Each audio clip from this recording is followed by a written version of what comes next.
Assalamualaikum warahmatullahi wabarakatuh.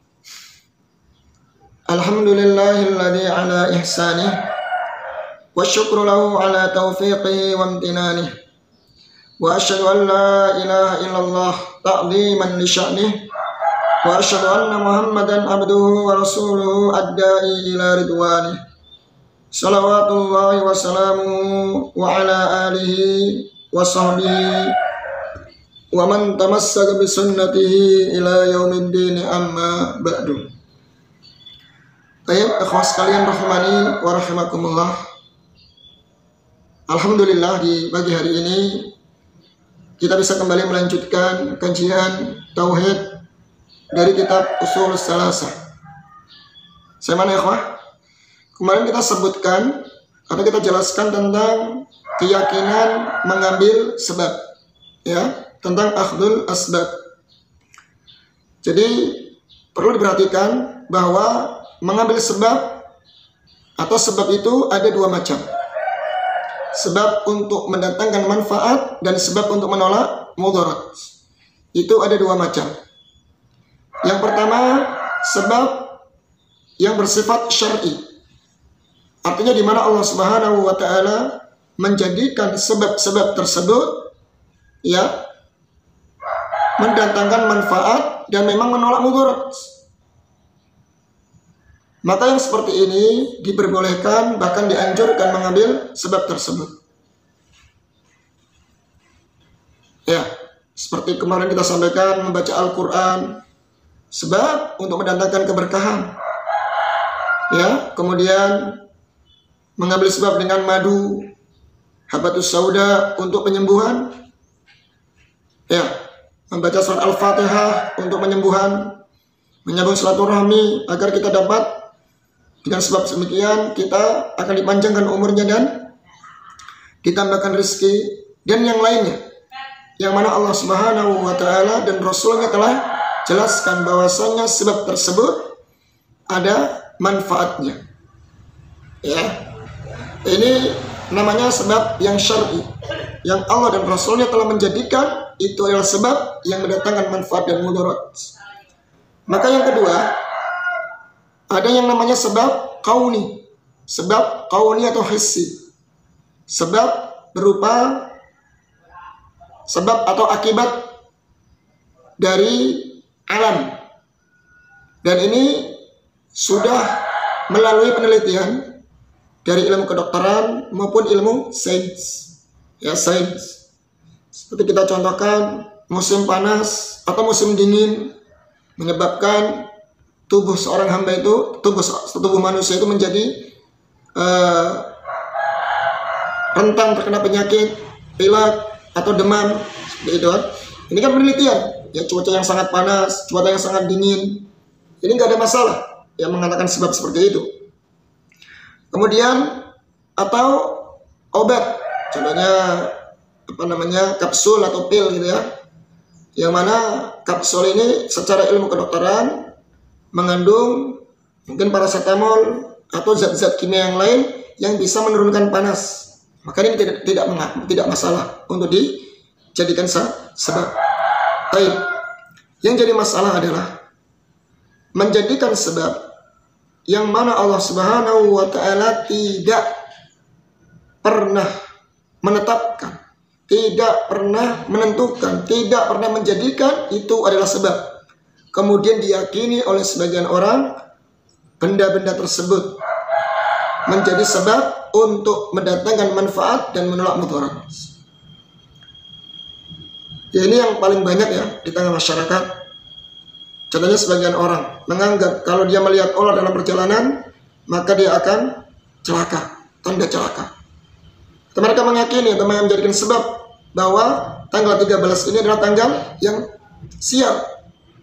Atau mereka meyakini bahwa lewatnya burung hantu atau burung gagak tanda bahwasanya ada sebuah musibah. Hal ini semuanya menjadikan sebab yang tidak dibenarkan dalam agama kita.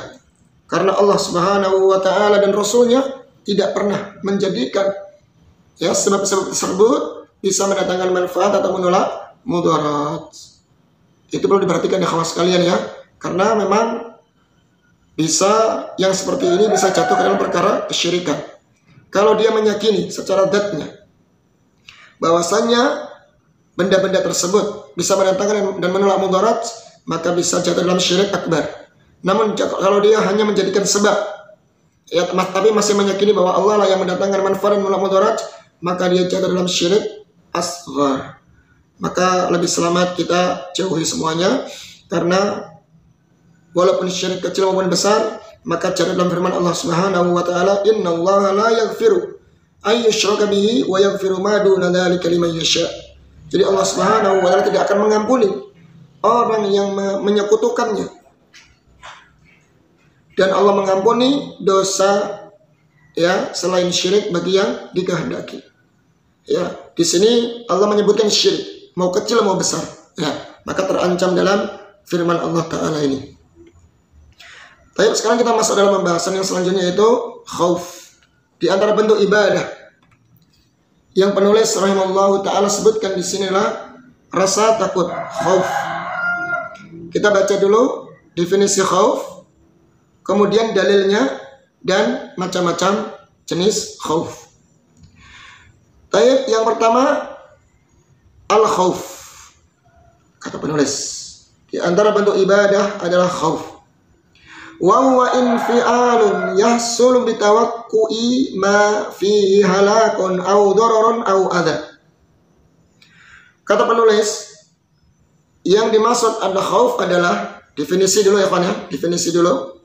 Infi'alun, perasaan, yahsulu, yang muncul, bitawaqqu'i, disebabkan dia akan jatuh dalam kebinasaan, bahaya maupun musibah.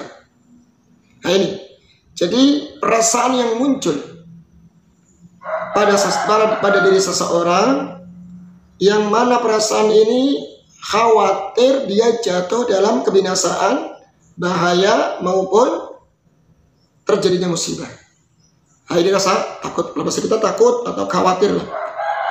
Baik, kenapa khauf ini ibadah? Maka mana dalilnya? Wa dalilul khaufi qauluhu ta'ala. Maka penulis menjelaskan, mendatangkan dalil bahwa khauf ini ibadah. Allah berfirman, "Fala takhafuhum wa khafuni in kuntum mu'minin." Maka janganlah kalian takut kepada mereka. Wa khafuni, takutlah kalian kepadaku. In kuntum mu'minin, jika kalian benar-benar orang yang beriman. Ya, di sini Allah Subhanahu wa taala perintahkan untuk takut hanya kepadanya. Berarti menunjukkan karena takut ini perintah Allah Subhanahu wa taala, yang Allah perintahkan hanya takut kepada dirinya, ini menunjukkan ibadah. Kemudian Allah melarang kita takut kepada selainnya. Ya, ini menunjukkan bahwasanya khauf itu ibadah. Kemudian Syekh di sini menjelaskan, waqad nahallahu subhanahu wa ta'ala an khaufi awliya'i syaitan wa amara bi khaufihi wahdah. Dan sungguh Allah Subhanahu wa ta'ala telah melarang takut kepada wali-wali syaitan. Jangan takut, ya, kepada syaitan, kepada wali-wali syaitan. Dan Allah perintahkan kita hanya takut kepadanya saja. Nah ini ya, ini bukti atau dalil bahwa khauf adalah ibadah. Khauf adalah ibadah. Berarti kalau ibadah, faman sarafahu li ghairillah fa huwa syirkun. Maka barang siapa yang memalingkan takut ini kepada selain Allah, maka dia jatuh dalam perbuatan syirik. Takut kepada jin, takut kepada syaitan, takut kepada demit. Ya, seperti ini nih yang berbahaya. Ya, karena tayangan-tayangan televisi, mohon maaf ya, di acara-acara televisi yang kita saksikan atau yang ada di tengah masyarakat ini, rata-rata tayangan-tayangannya mengajarkan seperti itu. Ya, takut kepada syaitan, film-film syaitan, film-film horor. Ya, ini semuanya merusak tauhid. Maka jauhilah, ya, sayangi keluarga kita, anak istri kita, dari hal-hal yang dapat merusak tauhid. Jauhikanlah dari tayangan-tayangan seperti itu. Ya, takut hanya kepada Allah Subhanahu wa taala. Jadi yang ada di film-film tersebut itu mengajarkan takut kepada selain Allah. Berbahaya, ya. Bisa jatuh ke dalam perbuatan syirik, ya. Baik, sekarang kita akan bahas poin yang ketiga. Definisi sudah, dalil sudah. Kemudian sekarang yang ketiga adalah macam-macam khauf. Ya, macam-macam khauf. Di sini disebutkan al khaufu ala salasani aqsamin atau ala salasati anwa'in. Takut ini ada 3 macam. Ini harus dipahami nih, ada 3 macam. Jadi nggak sembarang orang takut kepada selain Allah dikatakan syirik, nggak begitu. Maka harus dipahami bahwa takut itu terbagi menjadi 3 macam. Yang pertama adalah khaufu ibadatin wa ta'dhimin wa sirrin. Ya, rasa takut yang berbentuk ibadah. Rasa takut yang berbentuk ibadah dan penuh pengagungan dan kecintaan dan tersembunyi dalam hati. Jadi rasa takut yang berbentuk ibadah. Maka di sini kata Syekh, wa huwa khaufil abidi minal ma'bud, yaitu takutnya seorang hamba dari yang disembah. Takutnya seorang hamba kepada dari yang disembah, yaitu Allah Subhanahu wa taala. Seseorang punya rasa takut kepada Allah Subhanahu wa taala, maka akan mendorong baginya semakin dekat kepada Allah. Dia akan mengevaluasi, memperbaiki amal-amal ibadah dia kepada Allah Azza wa Jalla. Ketika dia sholat, berdiri di hadapan Allah Subhanahu wa taala, ya, membaca takbiratul ihram, Allahu Akbar. Ketika muncul rasa takut dalam hatinya, maka dia akan semakin khusyuk dalam beribadah kepadanya.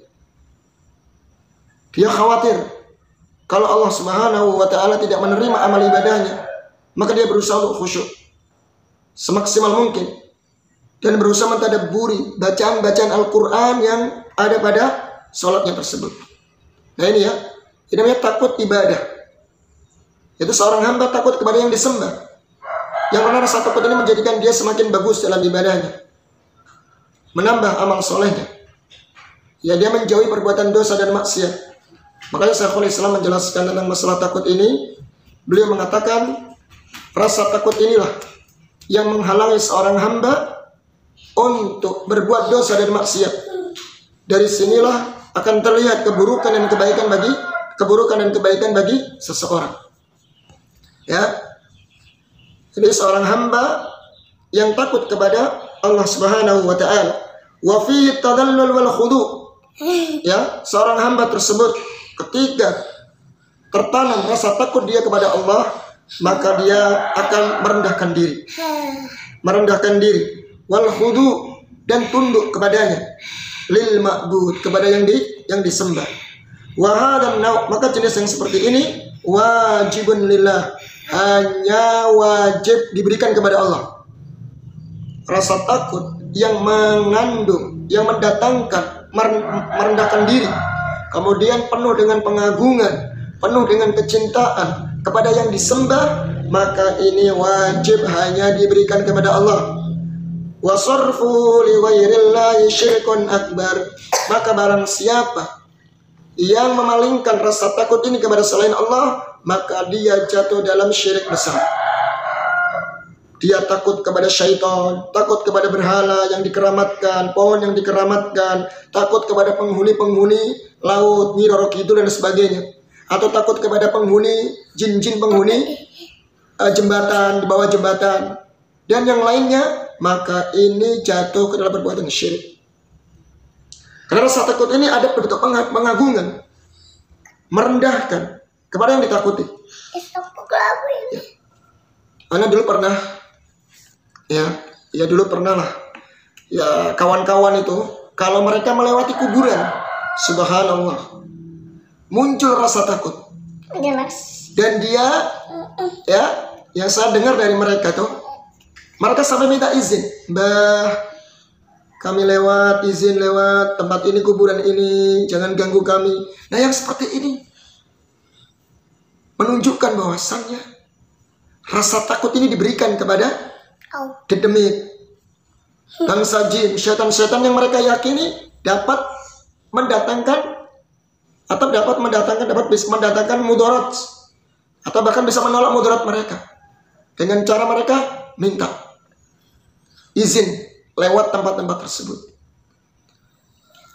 Ada bentuk rasa takut, kemudian ada merendahkan, bahkan lewat itu sambil nunduk-nunduk, padahal gak ada apa-apa, itu hanya jalan biasa, cuman sampainya kuburan. Hai ikhwah, ini terjadi di tengah masyarakat yang seperti ini. Ya, hati-hati, yang seperti ini jatuh ke dalam perbuatan syirikan. Maka hendaknya seorang muslim untuk hati-hati ya dalam perbuatan, dalam masalah-masalah yang seperti ini. Ada sebuah kisah, Syekh Shalih Al-Utsaimin pernah mengkisahkan tentang khauf ibadah ini di negeri seberang ya, di Mesir. Jadi kisahnya, ada salah seorang santri yang paham tentang tauhid. Nah, santri itu waktu itu hendak pergi ke kota yang namanya Qonto. Qonto ini ya sebuah kota besar juga di Mesir, yang diyakini di situ ada wali yang bernama Syekh Al-Badawi. Ya. Karena Syekh Wali Al-Badawi ini dikenal dengan kehebatannya dan kesaktiannya, sehingga banyak masyarakat Mesir di situ memohon kepada Syekh Al-Badawi. Di dalam perjalanan, ya, santri tersebut dalam perjalanan ketika dia naik taksi, ada salah seorang anak yang meminta-minta, mengemis. Lantas anak tersebut diberikanlah uang. Karena mungkin yang diberikan itu kurang besar uangnya, si anak tersebut atau pengemis tersebut bersumpah atas nama Badawi. Ya, bersumpah atas nama Al-Badawi dengan harapan agar diberikan uang yang lebih besar. Lantas santri tersebut bukanlah memberikan uang yang terbesar, memberi uang yang lebih besar, namun justru mengambil uang yang telah diberikan dari anak kecil tersebut. Diambil kembali. Karena dia menganggap ini gimana, kok sampai dia bersumpah kepada selain Allah atas nama Syekh Al-Badawi. Dan keyakinan orang-orang Mesir di situ, Syekh Al-Badawi itu ya syekh yang sangat diagungkan.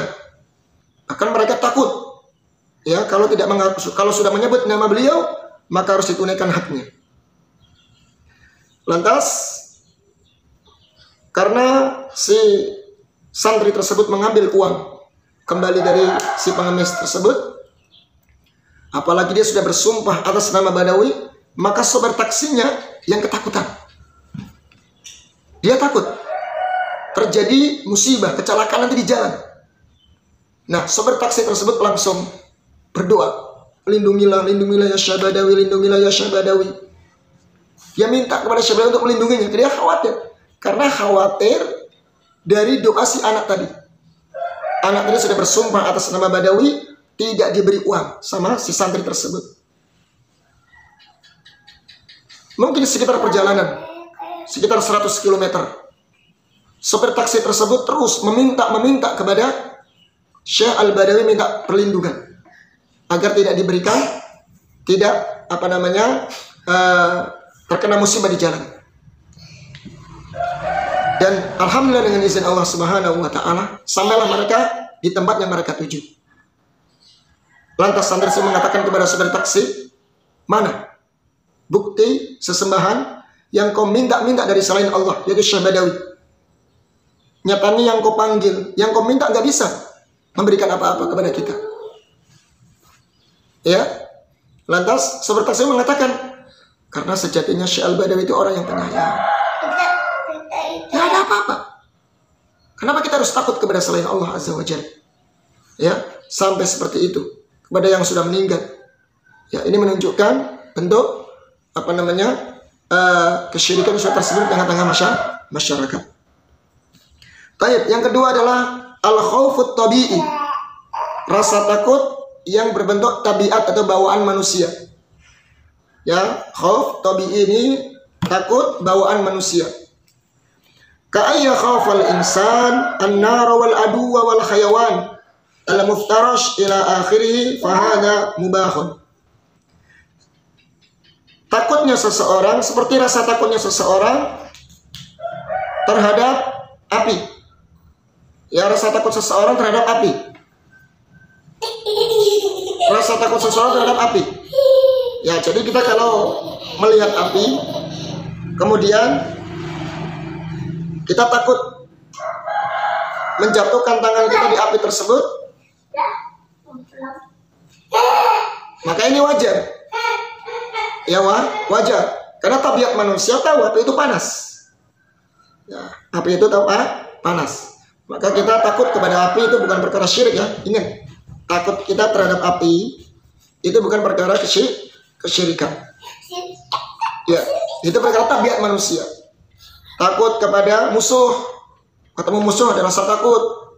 Nah, ini juga nggak masalah. Itu takut tabiat manusia seperti itu.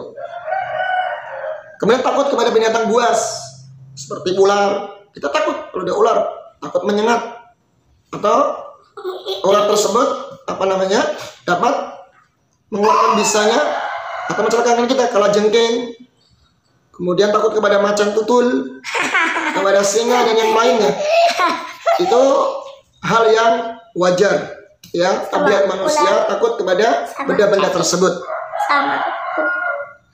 Maka ini diperbolehkan. Fahada mubahun. Ini termasuk perkara yang mubah. Baik.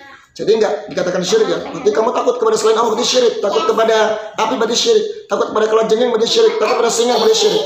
Ini bukan seperti itu. Ini takut yang tabi'i, maka tidak mengapa. Bahasa kita jibili.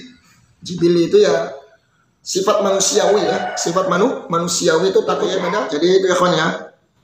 Jadi takut tabi'i ya, ini perkara yang wajar dan boleh, tidak masuk dalam bab kesyirikan. Ya, seperti takut kita tenggelam, takut kita berenang di tempat yang dalam, airnya dalam, ya takut tenggelam. Ini bukan perkara kesyirikan, karena di situ dia ada ta'zim maupun mahabbah, pengagungan, mahabbah atau ketundukan, kemudian rasa merendahkan diri tidak. Ya, jadi takut yang sifatnya jibil, sifat manusia. Baik, kemudian yang ketiga adalah al-khauful muharram. Jenis yang ketiga adalah takut yang diharamkan. Nah ini ya dia nggak masuk dalam syirik, cuman apa? Ya masuknya takut yang diharamkan. Seperti apa? Rasa takut yang kal kunutu min rahmatillah. Rasa takut yang berlebihan sampai dia putus asa dari rahmat Allah. Ya, ada sebagian orang yang dia bergelimang dalam perbuatan dosa dan maksiat. Lantas dia merasa dirinya itu sudah banyak dosa dan maksiatnya, sudah berlumuran dosa dan maksiat. Dia menyangka bahwasanya Allah, rasa takut dia kepada Allah Subhanahu wa taala yang berlebihan karena dosa dan maksiat yang dia lakukan, sehingga dia putus asa dari rahmat Allah Azza wa Jalla. Ya, putus asa dari rahmat Allah Azza wa Jalla, putus asa untuk tidak memohon ampunan kepadanya, untuk tidak bertaubat kepadanya dengan anggapan bagaimana mungkin Allah akan mengampuni taubat saya, atau Allah mengampuni dosa saya dan menerima taubat saya, karena dosa saya telah banyak, telah menumpuk bagikan lautan atau bagikan gunung. Ya, makanya seperti ini diharamkan. Jadi diharamkan rasa takut yang berlebihan sehingga menjadikan dia ya putus asa dari rahmat Allah Azza wa Jalla. Ketahuilah bahwasannya Allah itu disebut dengan Ar-Raufur Rahim, Al-Ghafurur Rahim, yang Maha Pengampun lagi Maha Penyayang. Bahkan Allah sebut dalam Al-Qur'an, ya ibadiyalladzina asrafu ala anfusihim la taqnatu min rahmatillah. Innallaha yaghfirudz dzunuba jami'a. Innahu huwal ghafurur rahim. Wahai hamba-hambaku, qul ya ibadiyallah, katakanlah kepada hamba-hambaku, lihat, sekalipun hamba tersebut melakukan banyak dosa dan maksiat, Allah masih sebut, Allah panggil dengan kalimat hamba-hambaku. Bagaimana sayangnya Allah kepada hambanya. Wahai hamba-hambaku, kalimat yang penuh dengan kecintaan, kasih sayang. Wanisbatkan kepada dirinya, wahai hamba-hambaku, alladzina asrafu, yang telah melampaui batas, ala anfusihim, pada diri-diri kalian. La taqnatu min rahmatillah, jangan kalian putus asa dari rahmat Allah. Jangan. Allah sayang kepada hambanya melebihi sayangnya orang tua kepada anaknya. Apa kata Allah? Innallaha yaghfirudz dzunuba jami'an. Sesungguhnya Allah mengampuni dosa, seluruh dosa. Ya jami'an, taukid. Innallaha yaghfirudz dzunuba jami'an. Sesungguhnya Allah mengampuni dosa-dosa semuanya. Tak terkecuali harta kesyirikan, jika dia bertobat Allah ampuni dosanya.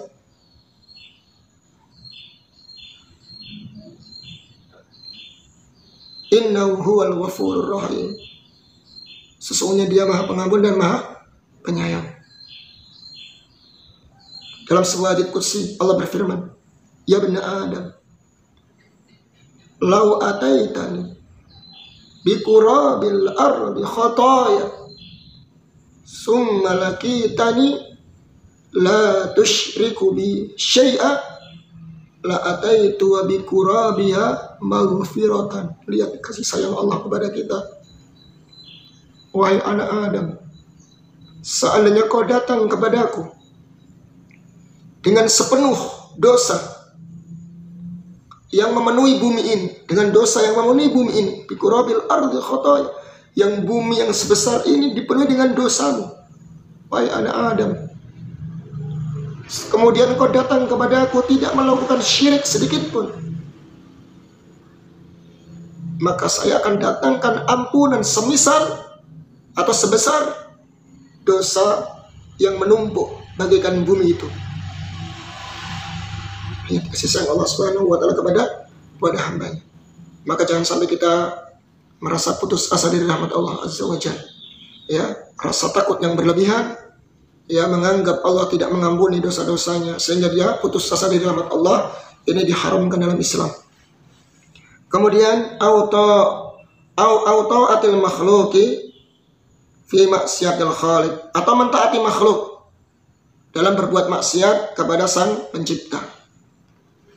Contohnya seseorang mentaati atasannya. Jadi karyawan mentaati atasannya dalam perkara-perkara yang maksiat. Ya. Dia diancam, kalau kamu tidak minum khamar, maka kamu akan saya pecat dari perusahaan ini atau dari tempat ini. Nah, rasa takut dia kepada atasan tersebut, kalau sampai menghalalkan apa yang Allah haramkan atau sampai melakukan perbuatan maksiat dan dosa, maka ini termasuk perkara yang diharamkan. Ini bukan kesyirikannya. Rasa takut bawaan kepada atasan, ini bukan perkara kesyirikan. Ya, bukan perkara kesyirikan. Namun ini perkara yang diharamkan. Ya, perkara yang diharamkan. Ya, takut ya dia kepada temannya. Jadi kalau temannya tadi mengajak dia untuk melakukan perbuatan-perbuatan maksiat atau dosa, kalau tidak dituruti maka dia akan berpisah, tidak berteman kembali. Maka yang seperti ini masuk dalam khauf yang tercela dan diharamkan. Ya, takut sampai berbuat maksiat kepada Allah Subhanahu wa taala. Ya, berbuat maksiat kepada Allah. Terkadang seseorang kalau sudah takut ya kepada kawannya atau atasannya, terkadang rela untuk melakukan perbuatan maksiat seperti mencukur jenggot. Ya, dia boleh masuk di perusahaan ini, di tempat ini, dengan syarat dia mencukur jenggotnya. Dia takut, akhirnya dia turuti keinginan dari bosnya tadi, yaitu mencukur jenggot. Maka ini diharamkan. Ya, dia takut sampai dia melakukan maksiat. Ya, diharamkan. Yang nggak masuk dalam bab kesyirikan. Jadi intinya bahwasannya khauf itu ada dua ya, yang madmum sama yang mamduh. yang memduh. Jika rasa takut yang memduh, rasa takut yang terpuji, jika rasa takut tersebut, ya, rasa takut tersebut membawa kepadanya untuk melaksanakan kewajiban. Rasa takut dia kepada Allah Subhanahu wa taala menjadikan dia semangat untuk beribadah kepadanya. Ya, kemudian menjauhi perbuatan-perbuatan yang diharamkan.